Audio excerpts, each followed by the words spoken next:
ሰላም ውድና የተከበራችሁ ቤተሰቦቼ ሰላማችሁ ይብዛ በያላችሁበት። እኔ ደህና ነኝ፣ እግዚአብሔር ይመስገን።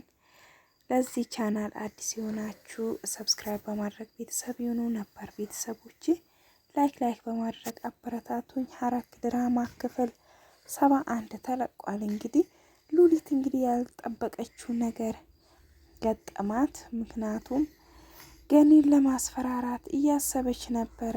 ነገር ግን እንዳሰበችው አልሆነላትም። ባለፈው ናታን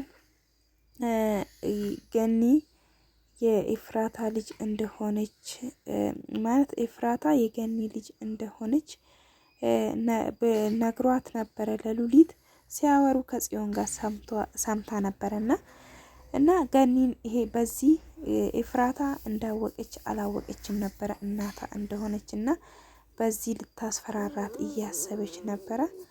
ነገር ግን በይዛ ዛሬ ኤፍራታ በዚህ ምክንያት ይሄን ሰምታ ከቤት እንደወጣች ገኒም ደግሞ ቤቱን ትታ እንደወጣች ሰምታለች እና በጣም ነው የደነገጠችው ውዶቼ።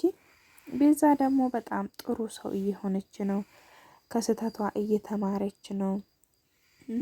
ምክንያቱም በእስር ቤት ውስጥ እያለውኝ ብዙ ነገርን አይቻለሁ እና ብቻዬን ሆኜ ማንም አያወራኝም ነበረ፣ ነገር ግን እነሱ ሲያወሩ እሰማቸው ነበረ እያለች ነበረ። እና ጽዮን ራሱ በጣም ተገርማለች። ቆይ አንቺ እንዴት ነው ማለት በቃ እንደዚህ የተቀየርሽ እያለቻት ነበረ። ሂዊ ከእህትሽ ጎን ቁሚ አደራሽን እና እኔ እንኳን ካልተመለስኩ ጠፍቼ ከቀረው የት ሄደች ብሎ ከጠየቁሽ ፖሊሶቹን ከመጥቶ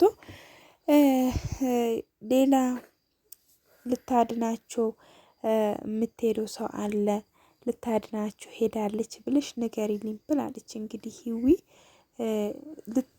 ምክንያቱም ያፌት እንደሚከታተላት ስለምታውቅ ማለት ነው። ያፌት ኤፍራታን ገብቶ ለናታን እንደዚህ ሰርጌን ላይ ጠርቼዋለሁ ብሏት ነበረ። በቃ ጥሩ ነው እኔም ደስ ይለኛል እያለችው ነበረ። እንዴት ምን አስበሽ ነው ሰርጌን ልታበላሽ ከነዛ ከማይረቡ ልጆች ጋር ተባብረሽ የሆነ ነገር አስበሽ ነው አይደለም እያላት ነበረ ያፌት።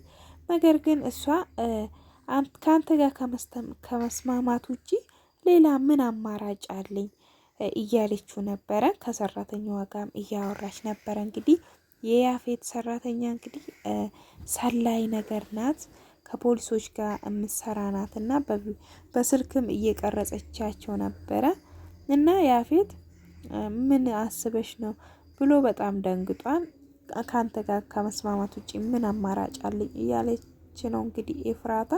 ሉሊት ደግሞ ፌንት በልታለች። ምክንያቱም እሷ ያሰበችው ሌላ ተንኮል ነበረ። ገኒ ከዚህ ቤት ወጥታለች ስትላት ቤዛ ራሱ ወዳ ሳይሆን በግዷ እዚች ቤት ትመለሳታለች፣ ለእኔ ያስከፈለች ዋጋ ላስከፍላት ይገባል እያለች ነበረ።